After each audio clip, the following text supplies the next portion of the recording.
सत्संग, जैसा इंसान संग करता है वैसा रंग लाजमी चढ़ता है। जैसा करो संग वैसा चढ़े रंग। जैसे खरबूजे को देख के खरबूजा रंग पकड़ता है, यह कहावत है जमींदारों में, किसानों में, कि खरबूजे को देख के खरबूजा रंग पकड़ता है। उसी तरह इंसान जैसा संग करता है, जैसी सोहबत करता है, वैसा उसके ऊपर असर लाजमी होता है। कोई जुआ खेलने वाले के पास बैठेगा तो ज्यादा देर जुआ खेलने से बचेगा नहीं, खेलना ही पड़ेगा एक ना एक दिन। कोई नशेड़ी का संग करेगा तो वो भी कभी ना कभी नशा जरूर करेगा। कोयले की खान में जाओ तो कालिक से बच नहीं सकते। नमक की खान में जो कोई जाता है तो नमकमय हो जाता है। इसी तरह अच्छे संग भी हैं। चंदन के पास नीम चाहे कितना कड़वा हो, लगा हो, फिर भी उससे खुशबू आने लगती है। बदबूदार शराब, गंदे नाले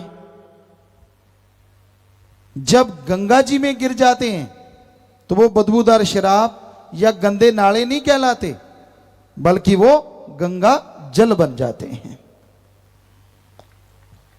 तो इसी तरह आप जैसा संग करते हो वैसा रंग लाजमी चढ़ेगा। बुरा संग कभी ना करो। एक शेर आपकी सेवा में अर्ज करते हैं। अगर पास अग्नि के बैठोगे जाकर तो उठोगे एक दिन कपड़े जलाकर। अगर पास अग्नि के बैठोगे जाकर तो उठोगे एक दिन कपड़े जलाकर। अगर पास फूलों के बैठोगे जाकर तो उठोगे कपड़ों में खुशबू बसाकर। आप किसी दिन आग के पास बैठ जाते हो, हवा तेज चलती है, आपका कपड़ा उड़ता है, आग पे लग जाता है, तो आग ने कपड़े को जला देना है। किसी और दिन फूलों के ढेर के पास बैठे हो, हवा तेज चलती है, कपड़ा फूलों के ऊपर लग जाता है, तो फूलों ने आपके कपड़ों में खुशबू भर देनी है। इसी तरह अगर बुराई का संग करोगे तो वो आपकी जिंदगी की खुशियों को तबाह बर्बाद कर देंगी। भले लोगों का भलाई का संग करोगे तो जिंदगी में अच्छाई नेकी पैदा होगी। और अगर सत्संग करोगे, जीते जी गम दुख दर्द चिंता परेशानियों से मुक्ति और मरणोपरांत जन्म मरण से मुक्ति जरूर मिल जाती है। इसलिए हमारे धर्मों में लिखा है सर्वोत्तम संग सत्संग है। श्री कृष्ण जी ने भगवान हुए, अवतार हुए, उद्धव को समझाते हुए लिखा है, हे उद्धव, ना ज्ञान पुस्तकों का पढ़ना, ना तप, ना त्याग, ना दान, ना जंगल पहाड़ उजाड़ों में हठ जोगी बनना, उनसे जीव भगवान को जल्दी नहीं पा सकते जितना जल्दी की सत्संग के द्वारा। तो इसलिए सर्वोत्तम संग सत्संग है। आप आओ, सुनो और अमल करो।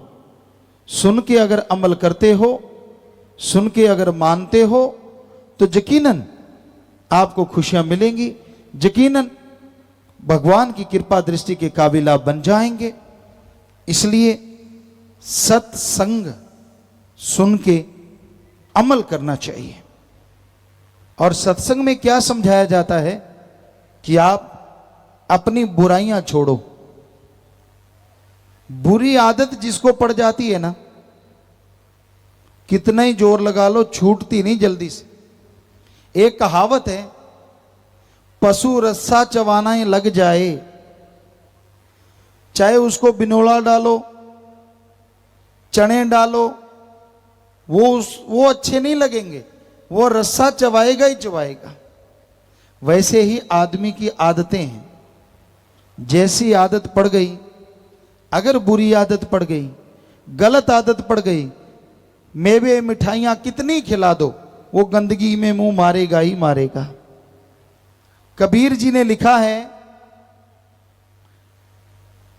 चोर जुआरी क्या बदलेंगे ये तो माया के मजदूर, चोर जुआरी क्या बदलेंगे ये तो माया के मजदूर, मना रे तेरी आदत ने कोई बदलेगा हरि जन सूर। अब सारा दिन लोभ लालच में उसकी जेब काट लूं, उसकी जेब काट लूं, ठगी मारूं, बेईमानी करूं, उसकी डोल ढा के अपनी जमीन बढ़ा लूं, उसका प्लाट छीन के अपनी जगह ज्यादा कर लूं, जो इसमें डूबे हुए हैं वो अपनी आदत खाक बदलेंगे? वो तो नरकों का रास्ता तय कर रहे हैं। कौन बदलेगा मन की आदत को? मना रे तेरी आदत ने कोई बदलेगा हरि, या तो भगवान बदल सकता है, या हरिजन जो उसके भक्त हैं, शूरवीर योद्धा बहादुर भी अपनी आदतों को बदल सकता है। वरना जैसी मानस को आदत पड़ जाए वो आदत छोड़ता नहीं।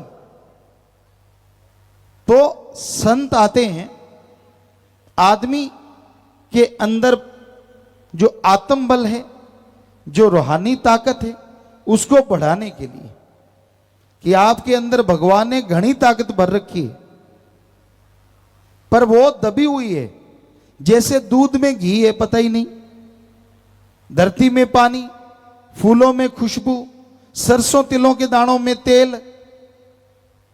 पर ये जब ज्ञान हो जाए कि ऐसे जाग लगाने से दूध जम जाएगा, उसको बिलोएंगे तो मक्खन आएगा, गर्म करेंगे तो छाछ अलग और घी अलग हो जाएगा, तो घी मिल गया। वैसे ही भगवान ने सबके अंदर आत्म बल, हरि रस, अमृत, आबो हयात लबालब भर रखा है। पर ये राम नाम की जब तक जाग नहीं लगाते, ये हरि रस पैदा नहीं होता। और ये अमृत, ये हरि रस जब आदमी अंदर से चख लेता है, अंदर से ले लेता है, तो जन्मों जन्मों के पाप कर्म कट जाते हैं और भगवान की कृपा दृष्टि के काबिल इंसान बनता चला जाता है। तो सत्संग में आओ, सुनो और अमल करो, तो भाई आपके जो बिगड़े काम हैं वो समर जाएंगे, जो बुराइयां हैं वो आपकी धीरे धीरे दूर हो जाएंगी। और जैसे जैसे आपके अंदर से बुराइयां दूर होंगी, जैसे जैसे आप पवित्र होंगे, वैसे वैसे भगवान के नूरी स्वरूप के दर्शन होने शुरू हो जाएंगे। और भगवान के दर्शन से क्या होता है? उसकी कृपा दृष्टि मिलती है, उसकी दया में रहमत मिलती है, और इंसान अंदर बाहर से खुशियों से माला माल हो जाता है। तो आपसे यही प्रार्थना है, यही विनती है कि आप सत्संग पूरा सुनो और अमल करो। यकीन मानो, आपके अंदर की बेचैनियां, आपके अंदर के गम, दुख, दर्द, चिंताएं धीरे धीरे दूर होती जाएंगी और आप मालिक की कृपा दृष्टि के काबिल बनते जाएंगे, लायक बनते जाएंगे। तो संतों का काम जीवों को बताना है, जीवों को समझाना है। जो मान ले उसका भला होता है, और जो नहीं मानता, संत तो भला ही मांगते हैं, पर हर किसी को अपने कर्मों का फल भोगना पड़ता है। आपकी जगह पे आपके माता पिता, बहन भाई, बेटा, पति पत्नी कोई कर्म नहीं उठा सकता। कर्म कोई आपके काट सकता है तो राम का नाम। संत, पीर, फकीर वो भगवान से प्रार्थना करके, विनती दुआ करके आपके कर्मों का बोझ हल्का करवा सकते हैं। वरना जैसा बोओगे वैसा काटोगे। अगर बबुल का पेड़ बीजते हो तो उस पे आम नहीं लगते, तो भाई उसमें तो बड़ी सूड़े आएंगी। कर्म अगर खोटे करते हो, बुरे करते हो, तो आने वाला टाइम, आने वाला समय आपके लिए बुरा होगा ही होगा। इसलिए बुरे कर्म ना करो। कई आदमी कहते हैं हमने तो बुरा कर्म किया ही नहीं, हमने तो खोटा कर्म किया ही नहीं, फिर भी दुखी हैं, फिर भी परेशान हैं। उसका कारण है संचित कर्म, जन्मों जन्मों के इकट्ठे हुए पाप कर्म जो इस शरीर को भोगने पड़ते हैं। और इस शरीर में जब वो कर्म भोगने पड़ते हैं तो आपकी की गई मेहनत खाक हो जाती है। जो गांव में कहा जाता है मैं सोने को हाथ डालूं तो राख हो जाता है, वो पाप कर्मों की वजह से है। और संचित पाप कर्म कटते हैं भगवान के नाम से। सुमरन करो, मेहनत करो। तो क्या लिखा है हमारे हिंदू धर्म में, हिम्मत करे अगर इंसान तो सहायता करे भगवान। इस्लाम धर्म में हिम्मते मर्दा मददे खुदा, बोली का फर्क कि आप हिम्मत करो, भगवान मालिक आपकी मदद जरूर करेंगे। तो हिम्मत करना, मेहनत करना इंसान को भगवान ने ताकत दी है।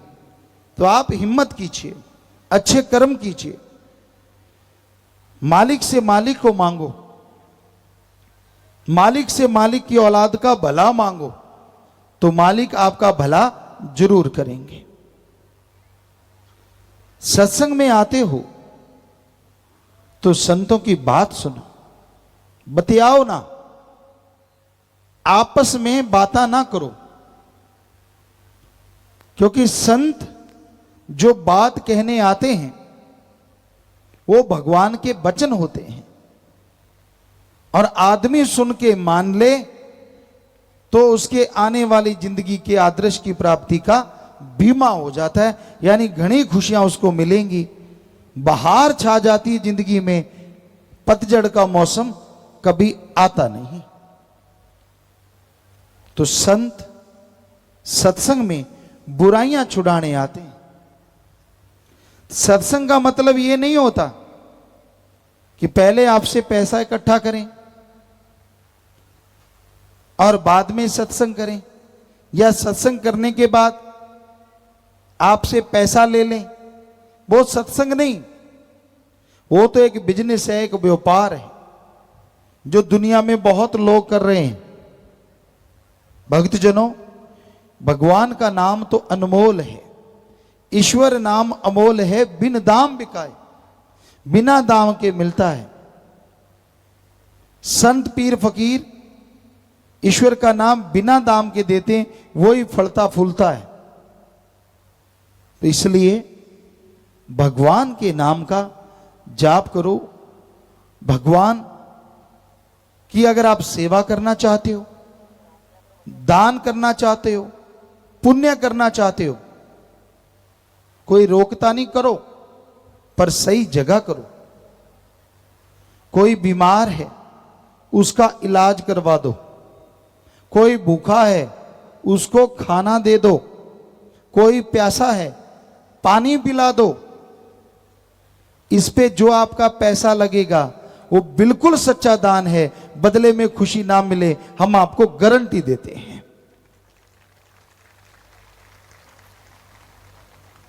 और आप कहीं भी पैसा चढ़ा देते हैं तो हमारे जैसे लोग चढ़ाते हैं और हमारे जैसे उठा के खा जाते हैं। भगवान के पास तो एक नया पैसा नहीं जाता। क्या आपने देखा है भगवान को पैसा उठाते? नहीं उठाता भगवान, अल्लाह, वाहिगुरु राम। आम आदमी चढ़ाते हैं और कुछ खास आदमी खा जाते हैं। बुरा ना मानना, सच्ची बात तो सच्ची है। हमने सारे वेद पढ़े, हमारे पवित्र वेद, गीता, रामायण, महाभारत, पांचवा वेद, सिख धर्म की गुरबाणी, इस्लाम धर्म की कुरान शरीफ, ईसाई धर्म की बाइबल, सभी पवित्र ग्रंथों को पढ़ा और किसी में नहीं लिखा कि भगवान पैसा लेता है। सारे धर्म कहते हैं भगवान तो देता है, इतना देता है कि झोलियां छोटी पड़ जाती हैं और उसकी कृपा दया में रहमत मूसलाधार बरसती रहती है। पर हैरानी है, आज आदमी भगवान को पैसे से खुश करना चाहता है। हमें किसने बनाया? भगवान ने। और पैसा किसने बनाया? आदमी ने। और आदमी को भगवान ने बनाया। तो जो भगवान आदमी को बना सकता है, क्या वो आदमी के बनाए कागज के टुकड़े रुपए को नहीं बना सकता? सोचने वाली बात।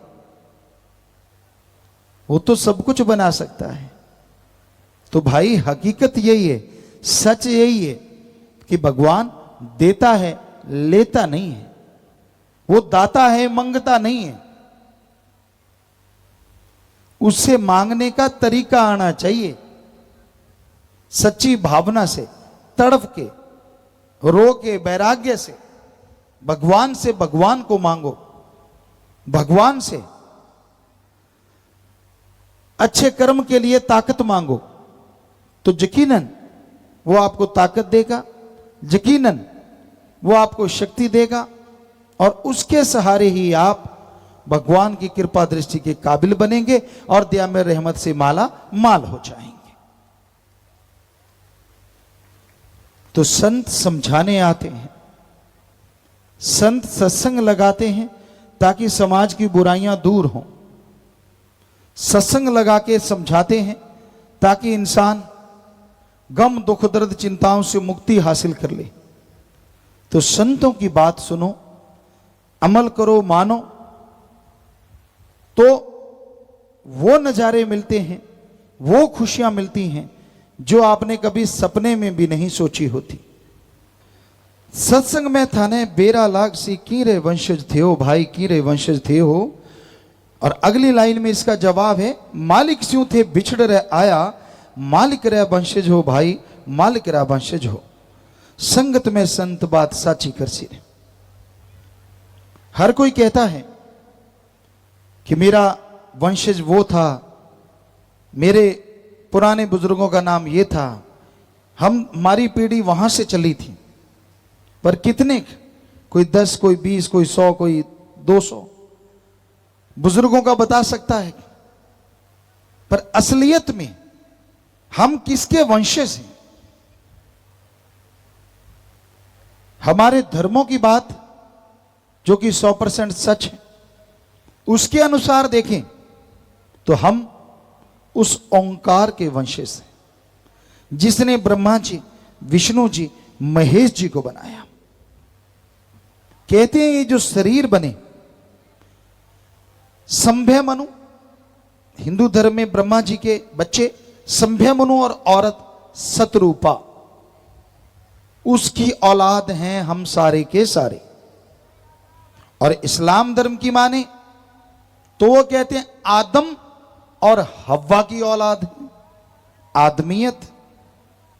सिख धर्म की माने तो एक ओंकार, वो भगवान, वो वाहिगुरु, वो राम जिसका कोई आकार नहीं, पर उसके बिना किसी का कोई आकार नहीं, सारे उसी से बन के आए।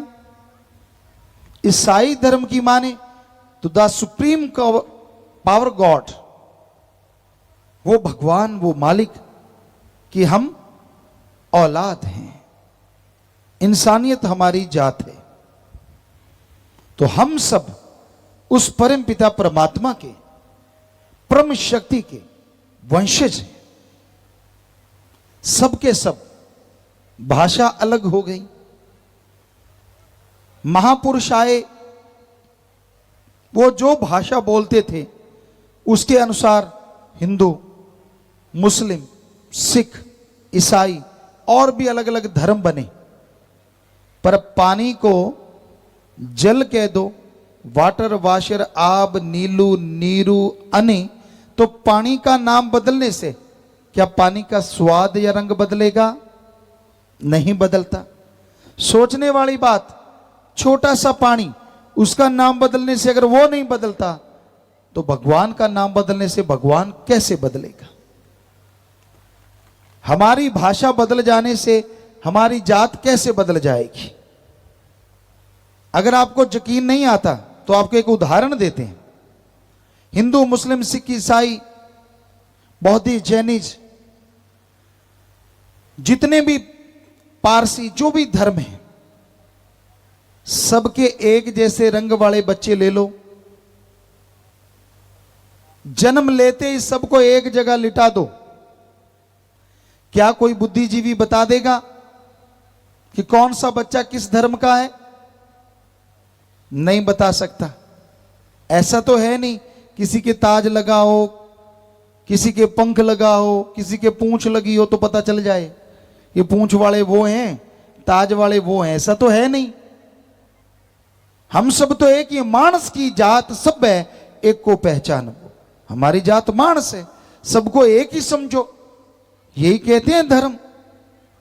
लेकिन आदमी धर्म के नाम पे, जात के नाम पे, मजहब के नाम पे अपनों को ही मार रहा है, अपनों को ही काट रहा है। एक रोता है हमारे 10 मर गए, दूसरा खुश है हमारे 5 ही मरे। ऐसा हमें मिला महाराष्ट्र में 90s में। हम सत्संगे करने गए, शायद ये 96 से सत्संगे करते करते आगे गए, तो ऐसे रोते हुए मिले। हमने कहा बड़ा दर्द होता है हमें, आप अपने 10 के लिए रो रहे हो, आप 5 के लिए रो रहे हो।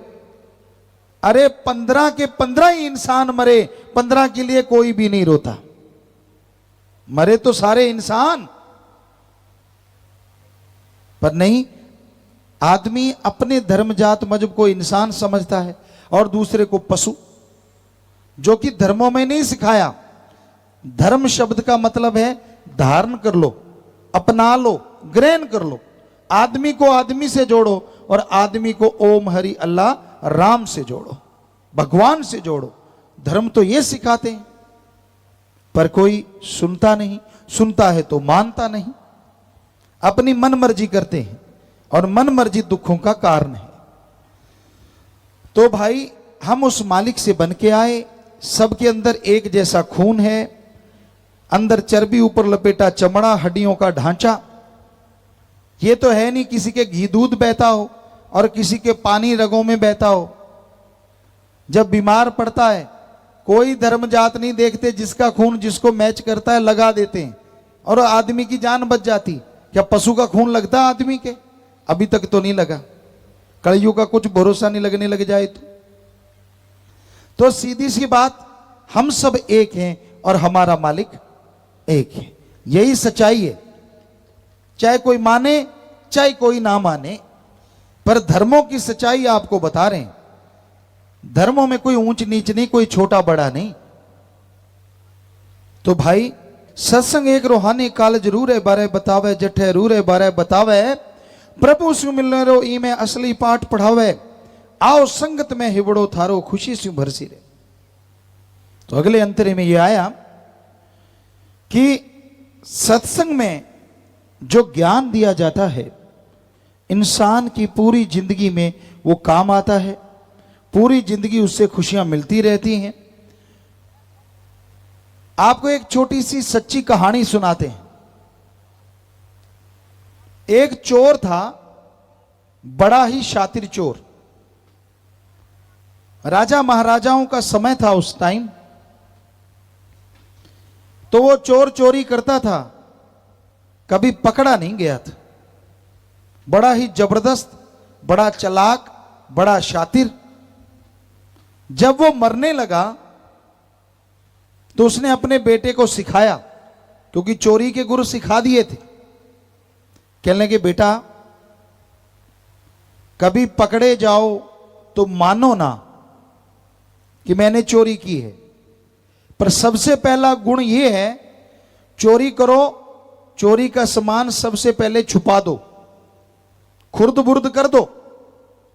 क्योंकि चोरी उस समय में जिसके पास से सामान मिलता था यही सबूत होता था कि वही चोर है। तो कहता सामान नहीं मिलना चाहिए, और दूसरा मानो ना कभी भी कि मैंने चोरी की है। और एक बहुत जरूरी बात, बेटा कहने लगा इससे भी जरूरी, कहता हाँ सबसे जरूरी, क्या संतों की सत्संग में कभी ना जाना। तो चोर कहने लगा ठीक है। अब चोर मर गया, चोर का बेटा भी चोर, वो चोरी करनी शुरू कर दी। वो भी शातिर। लेकिन एक दिन बादशाह के राजमहल से चोरी कर रहा था, सैनिकों ने देख लिया और पीछे पड़ गए। आगे आगे चोर, पीछे सेना, दौड़ता गया, झांसा दिया। एक जगह इकट्ठ था, उसने देखा एक भोली सी माता, उसके नैन नक्श को दिमाग में बिठा लिया, उसके थैले में हीरे जवाहरात डाल दिए, सामान खुर्द बुर्द कर दिया और अंदर चला गया। ये अंदर क्या जा रहे हैं लोग, क्यों जा रहे हैं? देखा तो आगे संत बैठे हैं, सत्संग कर रहे हैं। तो कानों में उंगलियां दे ली कि बापू ने कहा था सत्संग नहीं सुनना।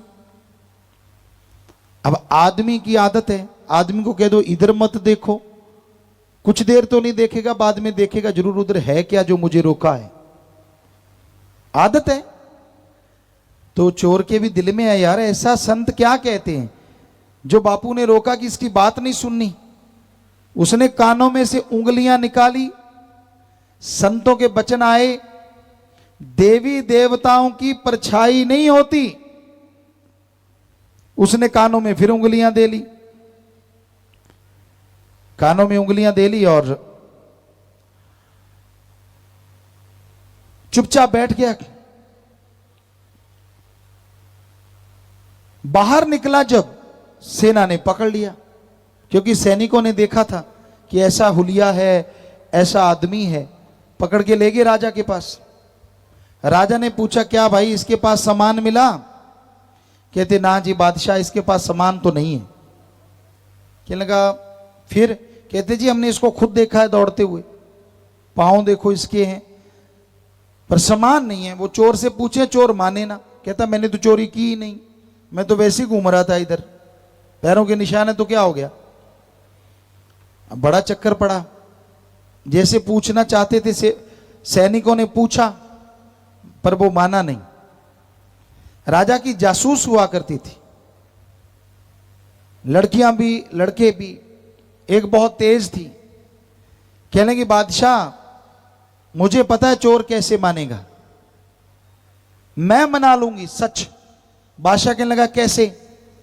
कहने लगी ये देवी को मानते हैं चोर, और मैं देवी बन के जाऊंगी, हो ही नहीं सकता कि चोर झूठ बोले। बादशाह कहने लगा बात तो तेरी सच्ची है। अब उस शाम का समय हुआ, उस जासूस ने, उस लेडी ने वैसे कपड़े पहने, देवी वाले 2 नकली हाथ लगा लिए, पूरा सज धज के चल पड़ी। जेल खाने में 2-3 दरवाजे थे, अब लोहे की सलाखें थी। चोर देख रहा है कौन आ रहा है, कोई औरत, मसालें थोड़ी थोड़ी जग रही थी। कि लगा ये तो भाई कोई अलग औरत है। जैसे ही गेट के पास आई तो पहरेदार धड़ाम से गिर गए, क्योंकि पहले से सेटिंग की थी, और गिरते गिरते दरवाजा भी खोल दिया, कुंटा तो पहले ही खोल रखा था। चोर ने कहा तेरी ये तो माता है। देखो पहरेदार बेहोश हो गए और गेट अपने आप खुल गए। अब दूसरे गेट पे पहुंची, वहां भी वैसा ही हुआ, पहरेदार गिर गए, गेट अपने आप खुल गए। तीसरा गेट भी ऐसे ही खुला और वो माता बनी जासूस पहुंच गई चोर के पास। चोर ने पांव पकड़ लिए, रोने लगा, ओ मां मैं इतना पापी, आपने इतना ही कृपा की, इतनी दया की, आप मेरे पास आ गई। मां कहने लगी और बेटा तेरा दुख मेरे से देखा नहीं गया, तेरा दुख दूर करने आई हूं। चोर तो रो रो के बुरा हाल, क्योंकि वो देवी का भगत था। तो कहने लगी बेटा ये बता सच सच, तेरे पाप काट दूंगी, तूने चोरी की या नहीं की? अब चोर ने कहा इससे बढ़िया मौका क्या हो सकता है, सारे पाप धुल जाएंगे, बता दे। अब चोर जैसे बताने लगा, मशालें जगी हुई थी, तो उस औरत की परछाई दीवार पे पड़ रही थी लंबी। ओ संतों की बात याद आ गई, देवी देवताओं के परछाई नहीं होती। तो अब चोर भी पाखंडी था पूरा, और ज्यादा रोने लगा, कूकने लगा जोर जोर से, हे मां बचा ले, मुझे बचा ले, मैं तेरे आगे झूठ कैसे बोलूंगा, मैंने चोरी जब की नहीं, मुझे तो धक्के से पकड़ लाए। बदल गया मिनटों में। अब वो जासूस जो मां बनी थी, उसने 2-3 बार पूछा, वो रो रो के पांव पकड़ लिए और कहने लगा मुझे छुड़ाओ। कहती चल मेरे साथ, क्योंकि वो राजा से पावर लेके आई थी। उसको पकड़ा, साथ ले गए, बादशाह के सामने पेश कर दिया कि बादशाह सलामत, ये चोर नहीं है, मेरी गारंटी है। अब चोर को उस समय क्या होता था, सूली पे टांग देते थे, तो चोर की तो जान बची। वो भागा उस गांव में, यहां संत थे, वहां संत चले गए थे। दूसरे गांव में पहुंचा, यहां संत थे, तो संतों को मिला, चरणों पे गिर गया, कहने लगा हे गुरुजी, हे संत, मेरे बाप ने मुझे गलत पट्टी पढ़ाई थी। अरे आपके एक वचन ने आज मेरी सूली काट दी, मेरी जान बख्श दी। अगर मैं पूरी सत्संग सुन के दिलो दिमाग में बिठा लूं तो संत कहने लगे तेरे जन्म मरण की सूली कट जाएगी। तो संतों की, फकीरों की सत्संग का इतना प्रताप होता है, आदमी सुने, मान ले तो जन्मों जन्मों की मैल कटती है, जन्मों जन्मों के पाप कट जाते हैं। पर श्रद्धा से सुनो, भावना से मानो तो ये सारा फल मिलता है। अगर इधर से सुना, इधर से निकाल दिया, फल तो कुछ ना कुछ मिलेगा, पर उतना नहीं जितना मिलना चाहिए। तो सत्संग में चल के आइए, दीनता से, नम्रता से, ध्यान से आप सुनिए, तो आपके तमाम दुख दर्द दूर होंगे, परेशानियां दूर होंगी और प्रभु की कृपा के पात्र आप बनते चले जाएंगे। तो संत सत्संग में ईश्वर की चर्चा करते हैं, संत सत्संग में मालिक का नाम बताते हैं और सत्संग में ये सिखाते हैं कि आप अपने अंदर की बुराइयां कैसे साफ कर सकते हो, आप अपने अंदर की भावना कैसे शुद्ध कर सकते हो। जो मानते हैं, जो सुनते हैं, उनके ऊपर भगवान की कृपा होती है और जन्मों जन्मों के पाप कर्म धुल जाया करते हैं।